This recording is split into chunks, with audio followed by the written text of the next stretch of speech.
Media one Shivasai family members అందరికీ ఉగాది శుభాకాంక్షలు. Family members అందరికీ నమస్కారం. నేను కళ్యాణి పెద్దపల్లి బ్రాంచ్ మేనేజర్గా వర్క్ చేస్తున్నాను. మన శివసాయి కంపెనీలో వర్క్ చేస్తున్న ప్రతి ఒక్క ఎంప్లాయీకి, ఆర్డీ మెంబర్లకు, గ్రూప్ మెంబర్లకి అందరికీ ఉగాది శుభాకాంక్షలు. మన ఎండి సార్ గారికి, డైరెక్టర్ కమలా మేడం గారికి అలాగే ఉగాది శుభాకాంక్షలు.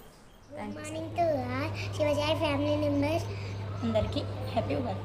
Happy Ugadi my dear Sivasai family members, my dear Sivasai family members and friends. Morning Sivasai family అందరికీ శ్రీ విశ్వవసు నామ సంవత్సర ఉగాది శుభాకాంక్షలు. మన శివసాయి ఫ్యామిలీ మెంబర్స్ అందరికీ ఉగాది శుభాకాంక్షలు. అందరికీ నమస్కారం. కస్టమర్లకి, శ్రేయోభిలాషులకి, మిత్రులకి, శివసాయి ఫ్యామిలీ మెంబర్స్ అందరికీ శ్రీ విశ్వవాసు నామ సంవత్సర ఉగాది శుభాకాంక్షలు. Thank you. సో విన్నారు కదా అండి, ఈ వీడియో కనుక మీకు నచ్చినట్టయితే like, share, comment and do subscribe and click the bell icon. Thank you SSC media one channel.